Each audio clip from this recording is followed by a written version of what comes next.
grande, alto, tão alto, fundo, profundo, é maior do que o mundo. O que que é? O amor do nosso Deus por nós. Mas ele é pequeno, porque cabe, ó, aqui dentro, no seu coração e no meu. Mas hoje vamos conversar com um grande amigo, um grande irmão, e ele trouxe vários instrumentos, excelente percussionista e maestro, Werner Silveira. Não perca nada, fique, ó, ligadinho, porque esse é o meu, mas é o seu, no universo da música com Patrícia Valadão.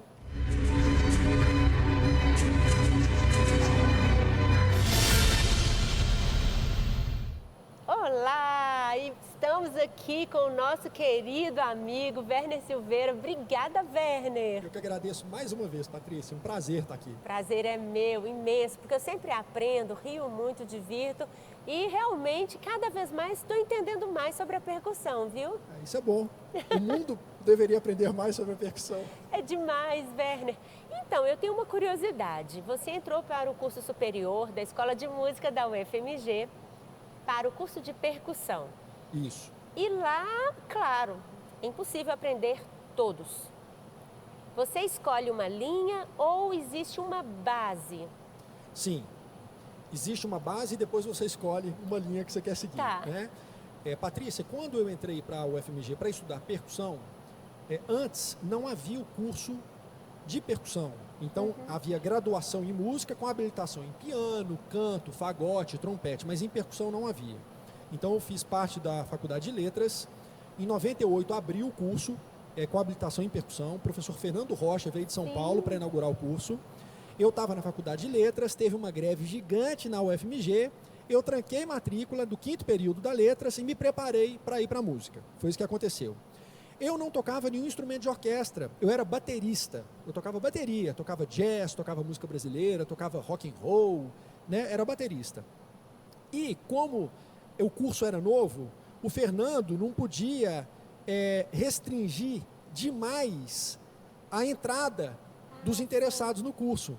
Então, nos primeiros anos, ele não podia exigir que a pessoa tocasse vibrafone, tímpano, xilofone, porque não tinha escola aqui. Não tinha nem essa cultura. Isso. Aqui. Então eu entrei já aos 20 anos de idade, porque eu entrei na faculdade com 17, 18, com 20 anos, 19, 20, eu estava no meio do curso, fui para a música. Então foi nessa idade que foi a primeira vez que eu peguei uma baqueta de xilofone.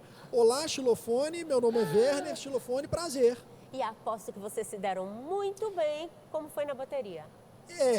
Sim, mas assim, você começar a aprender um instrumento já depois de adulto, é mais difícil do que quando você aprende ele mais novo, claro. Né? Então, exige aquela disciplina que na infância muitas vezes a gente não tem, mas na infância a gente não tem a noção do tempo e de estudo, né? Isso, das fases. E tem uma coisa da aprendizagem também, que quando você é criança, você aprende tudo com mais velocidade, né? Então, olha, os tímpanos, foi a primeira vez que eu tive contato com os tímpanos, já gostava de escutar música de orquestra, sempre gostei. Sempre era louco para aprender a tocar tímpano, nunca tive oportunidade. Então foi na faculdade que eu comecei a estudar esses instrumentos. O curso foi muito curto para você, então. Foi. Mas aí, o que eu fiz? Eu me dediquei o máximo que eu podia me dedicar no geral, que é a primeira parte, os 2 primeiros anos do curso é assim. Você aprende a tocar os teclados de percussão, que além do xilofone tem o vibrafone, tem a marimba, tem o glockenspiel. Cada um tem uma nuance diferente. O vibrafone e a marimba a gente toca com 2 baquetas em cada mão. Werner, como é que é isso? Me dá pavor só de pensar. Ô Patrícia, você tem que se dedicar. Então, assim, o que a gente tem que se acostumar? A marimba e o vibrafone, a partitura é igual do piano. Clave de sol na mão direita e clave de fá na mão esquerda. É igual do piano, só que com 2 dedos em cada mão. Exatamente. Então, a gente coloca a baqueta de um jeito e a gente estuda a técnica para que a abertura dos intervalos musicais, ela fique automática. Nossa. Do mesmo jeito que você, Patrícia, faz assim, você sabe que é uma oitava, você faz assim, você sabe que é uma tônica, terça e a gente desenvolve isso com as 2 baquetas em cada mão. Além dos teclados de percussão, a gente passa pelos tímpanos, que são os instrumentos mais antigos de orquestra, de percussão, né? É importantíssimo aprender a tocar tímpano. As sinfonias de Beethoven, Mozart, não tem triângulo, não tem bumbo, não tem caixa, mas tem tímpano. Tem o tímpano, Né? sim. Aí tem a caixa clara, que é fundamental, que é a técnica básica padrão, é a caixa clara. Tem a percussão múltipla. O que é a percussão múltipla? É quando você faz a combinação de vários instrumentos juntos e para cada obra, para cada peça de percussão múltipla, a partitura ela é de um jeito diferente. Uau. É uma loucura. Então, fora os instrumentos como bumbo, prato, pandeiro de orquestra, triângulo, isso é a base. Aí são dezenas de instrumentos. Depois que você mostra competência técnica em tocar esses instrumentos todos, chega lá no meio do curso, a gente tem que fazer um recital. Eu não sei se hoje em dia é assim, mas eu fiz um recital de meio de curso. E aí depois o professor, ele dá a oportunidade da gente falar o seguinte: você quer se especializar mais na marimba? Você quer se especializar mais na percussão múltipla, nos tímpanos? Eu sempre gostei muito de tímpano, sempre gostei muito da percussão múltipla, então fui mais para esse caminho, né? Agora, além disso, assim, no meio do meu curso de música, eu passei no concurso público para tocar na Sinfônica. Então, Nossa. no meio do curso, eu já Ou estava... seja, 2 anos que você tinha o conhecimento da básica, da percussão básica. Detalhe, eu sei, Werner, você não precisa me falar, você passava o dia inteiro na escola de música. Mais ou menos, porque Você não assim... tinha isso em casa. Eu já tinha casado na época, né? Assim, na época da Sinfônica, minha filha mais velha, Olivia, já estava nascendo. Ah, Então, era muita coisa para lidar. O tempo que eu tinha, eu estudava, quer dizer, eu tocava em várias bandas como baterista, porque era a minha profissão, claro. era o dinheiro que eu Tinha que ganhava, era sustentar, dali. né? Claro. Eu me lembro que, encerrando a coisa da UFMG, né, da coisa, na época da minha formatura, eu cismei que eu queria fazer um repertório todo solo. Então eu toquei uma peça para marimba solo, uma peça para vibrafone solo, 2 para percussão múltipla, 2 para tímpano, foi tudo sozinho. Não tive a participação de ninguém, porque eu queria provar para mim mesmo que eu seria capaz de fazer isso. Patrícia, eu emagreci 6 quilos na época da preparação do meu recital. Que é isso? Olivia pequenininha, já tocando na orquestra sinfônica, tocando bateria em vários outros grupos, e eu encarei uma formatura de peças de um nível muito alto. Toquei, deu tudo certo, é claro, foi legal, não foi assim, nossa, que concerto maravilhoso, mas foi um motivo de muito orgulho para mim, Com tipo assim, certeza. cara, eu cheguei lá, eu dei conta. Werner, tem umas coisas que a gente passa, que a gente olha pelo retrovisor, pelo retrovisor, às vezes é fácil, mas tem coisas que a gente passa que a gente fala, gente, o que eu estou fazendo comigo, né? Os desafios que aparecem. Mas eles são muito positivos. São muito importantes. Imagina, você jovem, no meio do curso, você entrou para uma orquestra profissional. Exatamente. Pegando um repertório que com certeza você tinha que dar conta de muita coisa semanalmente. Sim. Que Mas essa é a base. O Fernando Rocha, que até hoje é professor lá, a base que ele dá para os percussionistas é uma coisa, da gente ficar embasbacado. Que coisa linda. O trabalho dele é fantástico. Fernando, parabéns, bravo, viu, Fernando? O dia que eu estiver aí na escola que eu tiver, eu vou te dar um abraço. Incrível, viu? Pois é. Nossa, fantástico. E Werner, falando em percussão, a gente quer ouvir mais. Então, eu vou mostrar 2 instrumentos. A mesa aqui está cheia de instrumentos de percussão, mas eu andei tocando esses instrumentos aqui nos outros programas. Então, vocês podem conferir os outros programas. Exatamente. Né? Para quem ficar curioso aí, né, enxergar algum aqui que ele não vai tocar agora, é só procurar que vai encontrar. Não é a minha primeira participação aqui no Universo da Música. E nem a última, me deixa muito feliz. Então, eu toquei vários instrumentos aqui, eu quero mostrar 2. Um que é uma coisa que eu adoro, que qualquer objeto, Patrícia, a gente pode tocar, pode se tornar um instrumento de percussão. Né? O nosso corpo pode fazer música, uma música bem estruturada, bonitinha, usando os sons do próprio corpo, né? Uma música de percussão. É verdade. Usando os sons. Então eu trouxe um instrumento aqui que eu adoro, que ele é usado por alguns compositores. Por exemplo, o George Gershwin, que é um grande compositor. Nossa, que maravilha. Né? Tem aquela obra Um Americano em Paris, que é linda, né? E tem um momento, é Um Americano em Paris, que ele mostra aquela confusão do trânsito, ele usa uma buzininha, ó. Olha o pipoqueiro! E é interessante, porque as buzinas são afinadas. Ele coloca uma melodia, então a gente toca lá, pom, pom, pom, pom, pom, pom, pom, pom, pom, pom, pom, pom, pom, pom. É difícil, porque você tem pouco tempo de mudar de uma para outra. Sim, um deslocamento muito grande, né? A gente está tocando um outro instrumento, você tem que deixar a baqueta, chegar na buzina e já começar a tocar. Isso assim, aparentemente mantendo a calma. Aparentemente mantendo a calma. mas é um trecho difícil, é uma coisa boba, né? Boba assim, você Sim. pega e você toca uma buzininha. Mas não pode perder a entrada. E um outro instrumento também que as pessoas podem falar, mas cuíca é fácil de tocar, gente. Cuíca é um instrumento difícil demais. Recentemente eu toquei uma peça com a Filarmônica, você até comentou dessa obra, uma obra de um compositor japonês maravilhoso chamado Yoshimatsu. Linda. É uma música linda, é uma música que, como a Patrícia falou, ela falou assim, nossa, parecia que eu enxergava aqueles jardins japoneses, né, Patrícia? Sim, exato. Um lugar assim que você só vê em filme, de repente a música traduziu aquilo tudo para mim.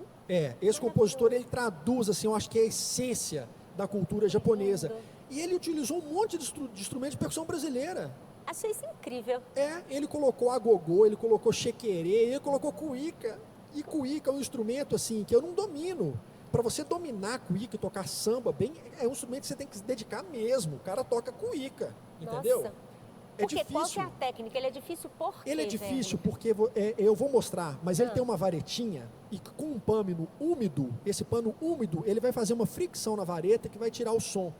Mas você tem que apertar numa determinada tensão para você ter o porque senão fica fica um roncador. Eu vou mostrar aqui como é que é difícil. Tá. E nessa música especificamente, eu terminava de tocar um instrumento, eu tinha um compasso para deixar a baqueta, pegar a cuíca no paninho, eu já deixava o paninho no lugar certo para enfiar a mão dentro e puxar Pois mas esse paninho tem que estar úmido. Tem que tá esse úmido. tempo que você ficou esperando ele não... Ah, não. Aí o que eu fiz? Antes da música, eu deixava um copinho de água do lado, molhava ele lá. Então, aqui pro programa, por exemplo, eu já molhei o copinho e ele já tá molhado aqui para não precisar molhar. Werner A gente tem que pensar com antecedência, entendeu? Werner é muito detalhizado, não pode esquecer de nada. De nada. Porque senão, se eu tivesse esquecido de molhar o paninho, não ia sair som.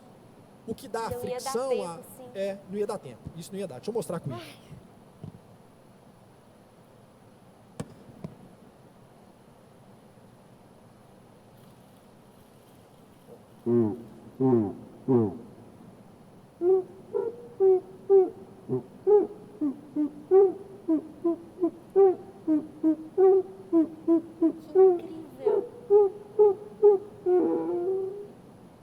Werner, claro, quando ela aparece, né, cuíca, tem o ritmo que está escrito para ela. Tem o ritmo que está escrito para ela. O que foi muito difícil nessa música é porque eu não tinha o tempo para ajustar o dedo direito e colocar a pressão para ter o Então, é quase que uma roleta russa. Você pega e puxou e o que saiu Nossa! é uma tensão, sabe? Porque se eu fosse um percussionista dedicado à cuíca, ia ser fácil, mas eu não sou. Então é aqueles que eu peguei instrumento uma semana antes e fiquei lá descobrindo Que o ponto loucura. de contato para conseguir chegar na hora e não falhar. Sim, e ela tem uma afinação determinada, assim, a posição da sua mão determina a afinação dela? Determina. Ainda tem isso, A então? posição do dedo perto daquele umbigo, que a gente Tá. chama de umbigo ali, e a pressão que a gente coloca na pele ali. Determina a afinação que é necessária naquela obra, naquele momento. Ele não escreve a nota, Tá. mas a cuíca, quando você pede para ouvir uma cuíca, você espera um som agudo. Porque, por exemplo, o Vila Lobos, ele usa no Choro 6, tem uma Sim, obra fantástica dele, ele usa um roncador e uma cuíca. O roncador é a cuíca grandona. E que o som vai ser que foi o primeiro som que eu mostrei aqui. Tá. Mas com um tambor maior, fica parecendo um roncador mesmo, fica parecendo uma Imagino, onça o negócio. Então tem os dois. Enquanto um toca o outro toca E é difícil você tocar sem falhar. Sim, sem falhar. Nossa, Mas Werner. é o meu mundo. Piano. Eu gosto muito do piano, Werner. As notas estão aqui, costumam não fugir, entendeu? Tem mais aí, Werner, vamos lá. Então, eu posso mostrar... já sei. Eu acho que a gente pode tocar um junto.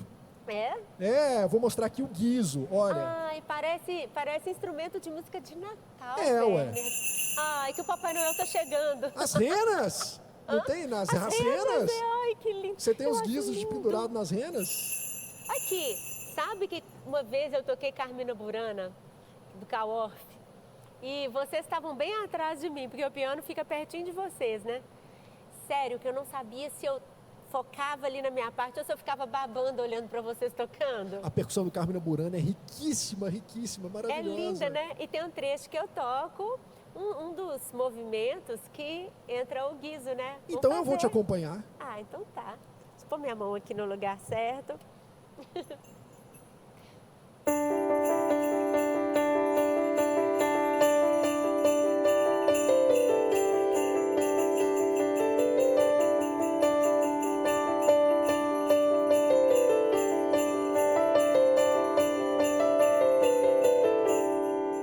Ai, que lindo, Werner. Para mim é o instrumento do Natal, Werner. Todo filme de Natal tem o guizo, a gente pode saber. É né? lindo. Essa música japonesa tinha o guizo também. Ah, isso mesmo. Ô, Tinha Patrícia, tanto olha que coisa instrumento. doida. O guizo na orquestra, quando a gente toca, ele não pode ficar deitado assim, porque para levantar ele vai fazer barulho. Uau. Né? Então ele está deitado, ó. Ah. Não tem jeito. Então, Não, e no teatro escuta tudo. Aí a gente criou uma caixa que eu apoio ele assim, Ah. eu só tiro e coloco ele de volta. Porque se eu for colocar ele de volta e deitar, É, já era. pronto, já era. Já fez barulho, já atrapalhou a atenção das pessoas que Werner, estão ou ouvindo. seja, tem um estudo de como toca o instrumento, como pega esse instrumento, né? Onde que ele vai estar posicionado. Sim. Porque uma coisa é você tocar num ambiente barulhento, às vezes num show onde todo mundo conversa.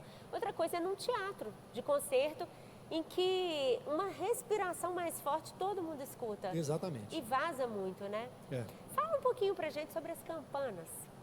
As Eu campanas. acho tão bonito. A campana, ela é inspirada realmente no sino. Né? Tá. Então, por que existe a campana na orquestra? É para imitar o som de sino. Algumas grandes orquestras têm os sinos afinados. A London Symphony, quando eles tocam sinfonias, Shostakovich, Mahler e pede sino, vem o sino para dentro do palco, sinão grande, ele Que toca com lindo! martelo. É maravilhoso. Mas a campana, o que é? É um tubo. Dependendo do comprimento do tubo, você tem uma nota diferente, né? É a proporção aí do som.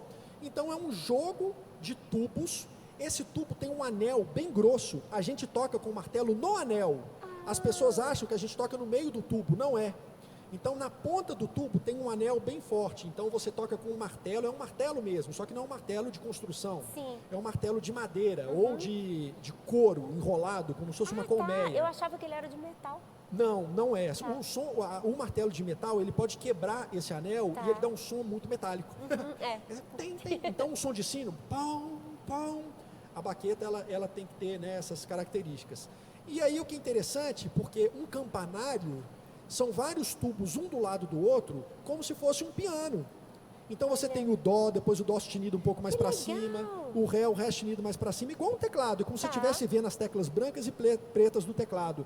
E a gente toca ali com o martelo. Aí é uma outra posição, é um outro jeito de você olhar, é sempre tudo muito complexo.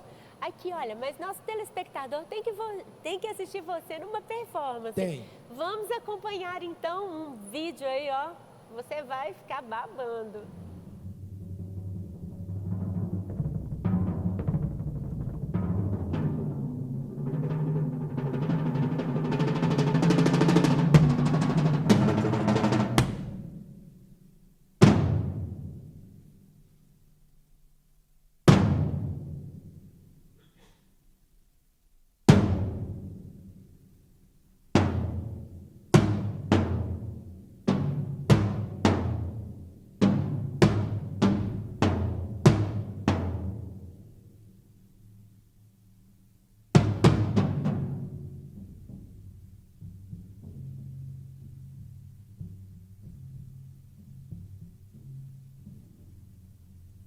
Gostaram? Gente, é impressionante. Werner, fala um pouquinho como foi esse concerto. Que desafio. Esse concerto foi legal demais. Um concerto só para percussão. Nossa. Então, era só obras para grupo de percussão. E essa música especificamente, ela se chama Lift Off.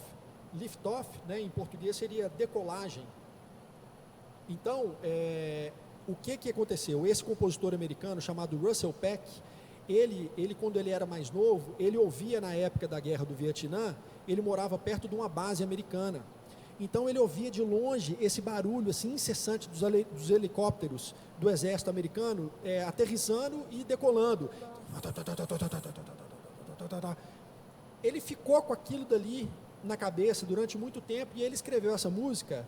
Basicamente são 3 percussionistas tocando assim em posições estratégicas no palco, para que a gente tenha essa sensação espacial.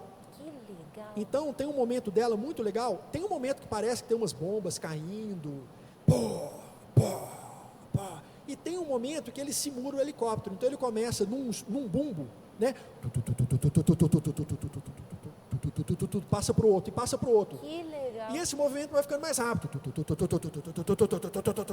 Tem uma hora que cada um dos músicos tocam, eu vou falar um termo aqui, que todo mundo, que as pessoas podem conhecer, que tocam uma semicolcheia defasada. Então, fica como se fosse assim, tum, tum, tum, tum, tum, tum, mas a velocidade é é rápido. Então, quem está assistindo na plateia tem uma sensação espacial de que o som está circulando ali. Fantástico. Essa música precisa de uma precisão muito grande e ela tem um impacto fortíssimo. Que fantástico. Werner, fala um pouquinho pra gente agora. Eu acho que você não sofre disso. Nervosismo de palco. Você sente isso quando uma obra é nova? Ou não? Você é tranquilo? Não, sinto. Às vezes não é questão da obra ser nova ou antiga. É questão assim da responsabilidade da participação naquela obra. Então, por exemplo, eu toco muito prato, eu toco muito triângulo, eu toco muito bumbo na orquestra. Os instrumentos assim de teclado, xilofone, vibrafone, eu toco, mas mais raramente, né? Caixa clara e tal. E esses instrumentos, eles são mais protagonistas. Quando tem uma parte de xilofone na orquestra, normalmente é uma parte muito importante. Quem normalmente faz é o chefe de naipe da percussão. É porque tem uma hierarquia. Tá. Né? Tem um chefe de naipe, tem um assistente de chefe de naipe. Eu sou o músico de sessão, que a gente chama de músico de sessão. Então, esses instrumentos de maior relevância para o repertório, quando eu vou tocar, quando eu sou escalado para poder tocar, o meu preparo é muito maior, obviamente, né? Porque é mais raro eu ter oportunidade de tocar e eles têm um protagonismo maior. Então, nesses momentos, eu fico um pouco mais nervoso. Mas não é algo que me atrapalhe tanto. É uma adrenalina, mas é uma adrenalina boa. Sim. Em alguns momentos, aí às vezes a gente não consegue explicar porquê, é um momento que você fica mais nervoso para poder tocar, aí o coração acelera aquele negócio todo. Mas não é algo que eu consigo precisar. Não tira o seu controle, né? Porque você se preparou tanto, você estudou, mas vem porque a gente é humano, né? Vem um nervosismo às vezes assim, que o negócio... É ruim, né? A gente, depois que passa, a gente fala, sobrevivi, né? E a gente tem que fazer cara de que tá tudo bem. Claro, sim. O coração tá assim, e você tá lá. Eu falo que o coração deixa de habitar no peito e vem pro pescoço, não é? Um negócio assim. Mas, Werner, além de grande músico, percussionista, maravilhoso, sou sua fã, você sabe disso. Obrigado, Patrícia, eu também sou seu fã. Você é maestro de uma orquestra lindíssima, de jovens que são cheios de sonhos, cheios de ideais, né? Muitos estão assim planejando já o futuro e eles têm esse presente maravilhoso de estar com você nessa orquestra. Antes de você falar sobre ela, eu quero chamar um vídeo para o nosso telespectador conhecer. Vamos lá?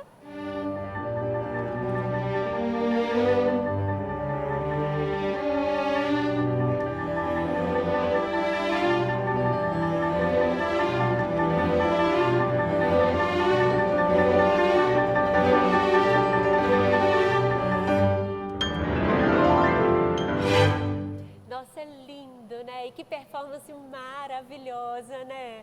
Piano, orquestra. Como que foi a expectativa dos meninos para esse concerto? Ô, Patrícia, olha, você tocou num ponto que eu acho muito legal. Qual que é a expectativa dos meninos para esse concerto, né? A OVO, ela tem um funcionamento um pouco diferente de boa parte das orquestras jovens do Brasil inteiro. Por quê? Como eu quero dar referência para eles de uma orquestra profissional, que é onde eles querem chegar, então, o tempo de preparo deles, o que faz diferença? O tempo de preparo de um estudante é muito maior do que o tempo de preparo de um profissional. É verdade. Um profissional, por exemplo, na Filarmônica, a gente prepara um Mahler, um Shostakovich a cada semana. Cada semana troca um repertório. Um estudante não dá conta. Sim. Então, o que a gente faz? A gente deixa um planejamento fino para eles.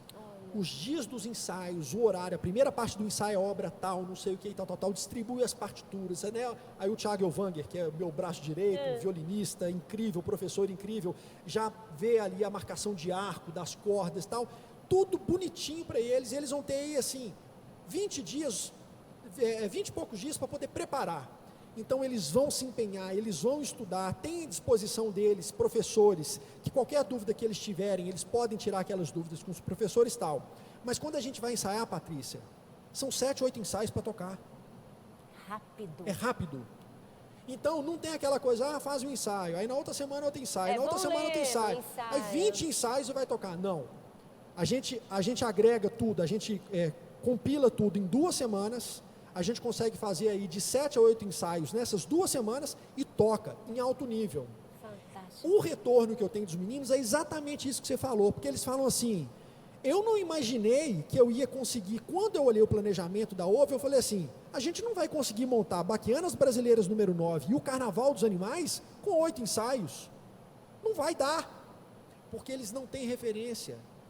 Aí quando eles chegam no primeiro, isso já, não é que impõe, mas isso já coloca uma responsabilidade neles, que no primeiro ensaio, eles já têm que estar preparados. Exato, é a excelência. Exatamente. Chegar pronto no ensaio. É uma coisa que a gente não tem aqui. Sim. Falta aqui. No geral, falta isso no Brasil.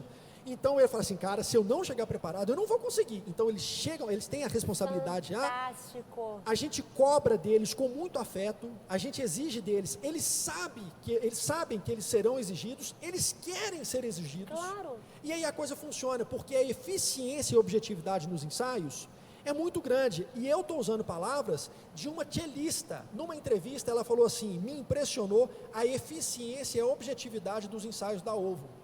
Porque quando eu cheguei para tocar, eu falei assim, não vai dar tempo de montar esse repertório. E aí as pessoas podem assistir esse repertório, esse concerto, que está na íntegra no YouTube, e aí vocês vão ver a qualidade. Maravilhoso.